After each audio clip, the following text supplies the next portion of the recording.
The Christian Empire. A story of survival and transformation. Imagine a world where darkness seemed to close in on every side. A world where the followers of a new faith were hunted, their sacred texts burned, and their sanctuaries reduced to ashes. In the waning years of Emperor Diocletian's reign, the Roman Empire unleashed its fiercest storm yet upon the Christian Church. Believers were dragged from their homes, tortured, drowned, or sent to toil in distant mines. Women suffered unspeakable fates, forced into lives of degradation. The very foundations of Christianity trembled as some lost hope and abandoned their faith. Yet, in the far reaches of this vast empire, destiny was quietly at work. The rise of Constantine. In a remote outpost, a young man named Constantine was carving his own path to greatness. Born to the noble Constantius Chlorus and the humble Helena, a woman of simple means but great spirit, Constantine's early life was marked by both privilege and hardship. His father, a respected general, ruled over Spain, Gaul, and Britain, but political machinations forced him to leave Helena behind. When Diocletian, the mighty emperor, finally laid down his crown, Constantius briefly became the Western emperor. His rule was short-lived. He died in the city of York in 306, with Constantine at his side. In that moment of grief and uncertainty, the Roman troops made a bold decision.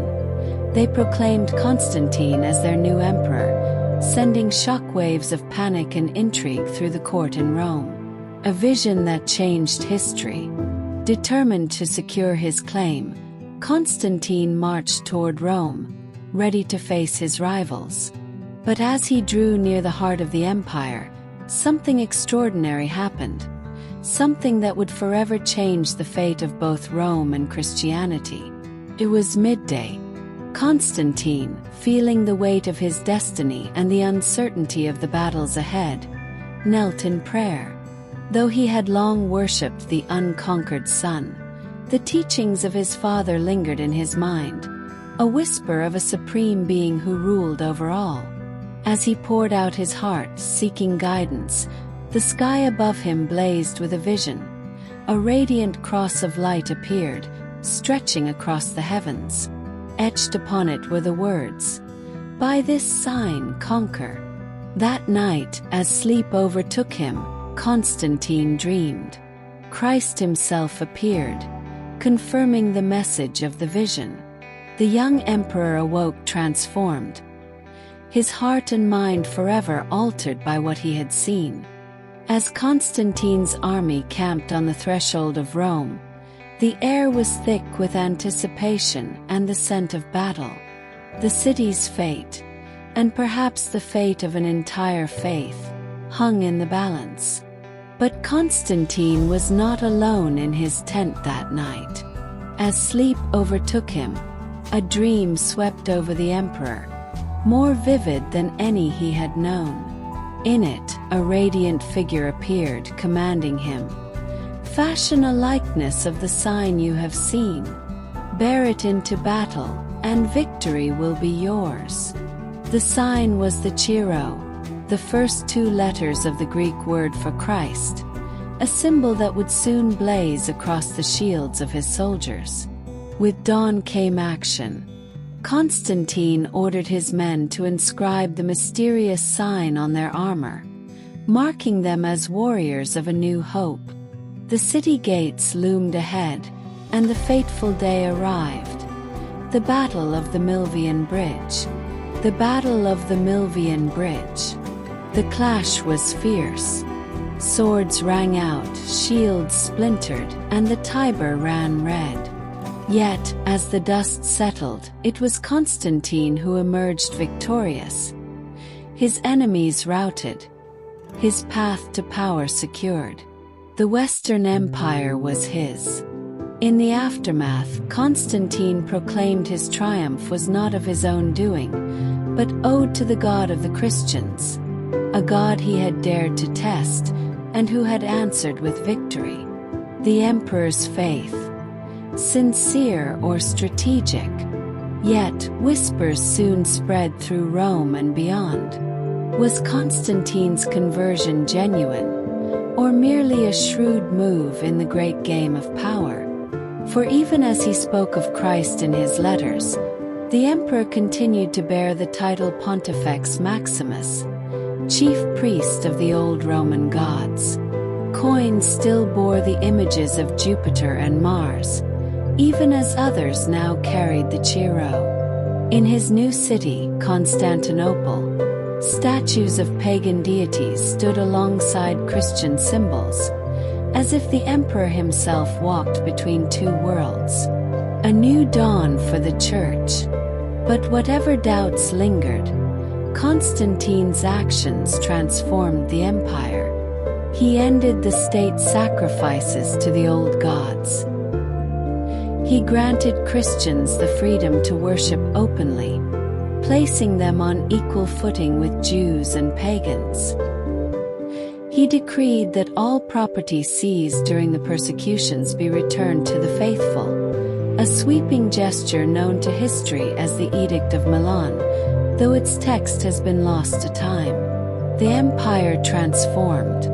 Constantine's rule ushered in reforms unlike any Rome had seen. Laws now echoed the teachings of the Church. Branding of slaves was forbidden, for men were made in the image of God.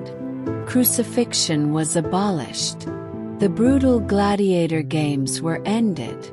Infants could no longer be left to die, and marriage was given new sanctity, with harsh penalties for those who broke its vows. The Church, once battered and hunted, now flourished. Wealth and honor flowed from the emperor's hand. New copies of the scriptures appeared, their words spreading hope and faith across the empire. To him and commanded him to make a likeness of the sign and use it in battle against his enemies.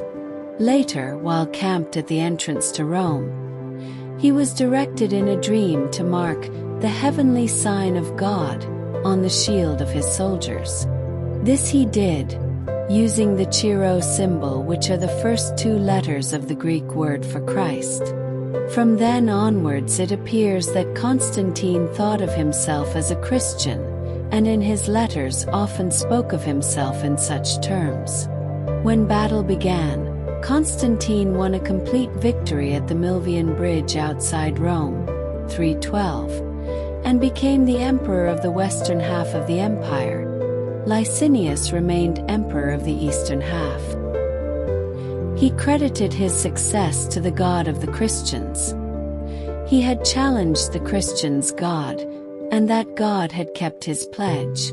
Subsequent events, however, raised doubts about whether his conversion was genuine, as alongside his newfound belief in God, he continued his allegiance to the gods of Rome. As emperor, he was officially Pontifex Maximus, the chief priest of the state religion.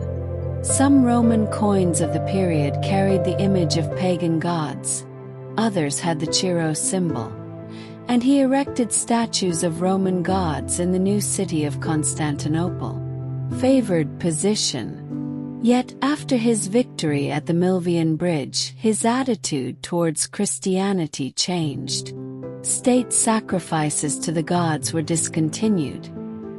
He gave the Church a favored position and pursued a policy of humanitarian reforms that suggested a genuine concern. His first gesture was to allow all citizens the right to choose their own religion, placing Christians on equal terms with Jews and pagans. At the same time, all property confiscated during the persecution was to be returned to believers. This ruling is usually known as the Edict of Milan, though no copy of the edict has ever been found, so it may simply have been a general proclamation. In the following years, further laws were enacted which introduced a truly Christian morality, and in which nearly every relation in human society was altered. It was forbidden to brand slaves and criminals on the face because men were made in the image of God. Crucifixion of slaves was abolished. Gladiatorial shows were prohibited. Unwanted babies were no longer put to death, and attempts were made to stabilize marriage by severely punishing cases of sexual immorality. The Church also benefited financially and materially from the emperor's patronage.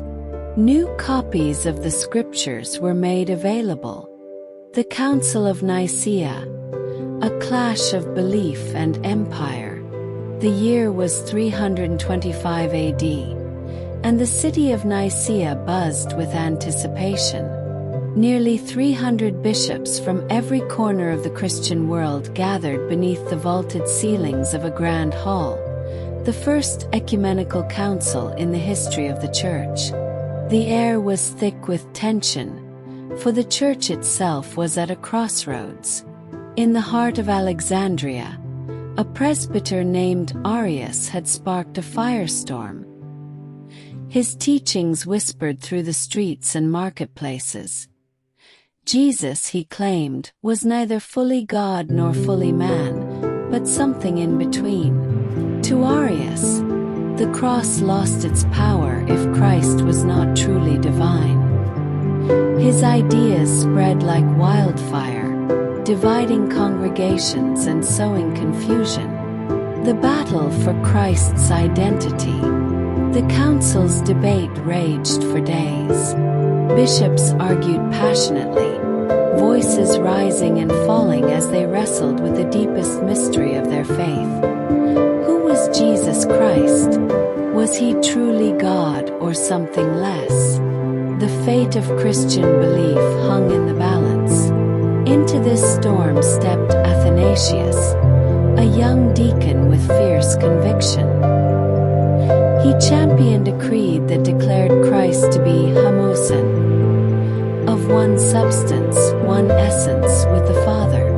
The word itself was like a sword, cutting through ambiguity. After heated discussion, the bishops condemned Arius and embraced Athanasius's creed. Only two refused to sign. For a moment, unity was achieved, and a new standard was set.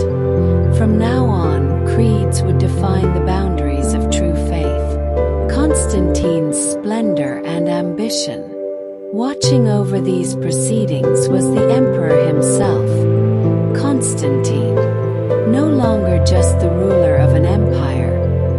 He now saw himself as shepherd of the Church as well.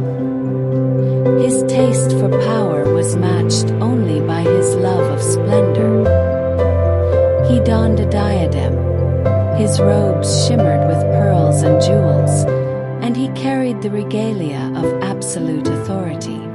But Constantine's ambitions stretched beyond religious unity.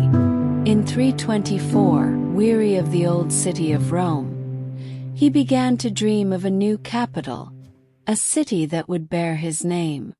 Constantinople rose from the shores of the Bosphorus, a city of marble and gold, destined to rival Rome in glory. When it was completed in 330, its beauty dazzled the world, and its walls would stand for more than 1,000 years. The emperor's final days. Yet, the pleasures of his new city would elude Constantine. As his life drew to a close, the emperor finally sought baptism, donning the white robes of a new believer. He died on the Feast of Pentecost in 337, and the city he founded mourned as one. History would remember him as Constantine the Great, a title reserved for only the most extraordinary of rulers. He had forged a single mighty empire and dared to unite it under one faith. In the East, he was even called equal of the apostles, sainted for his achievements. But the unity he sought proved fleeting. The debates of Nicaea would echo long after his death, and the Church would continue to wrestle with the mysteries he had tried to settle.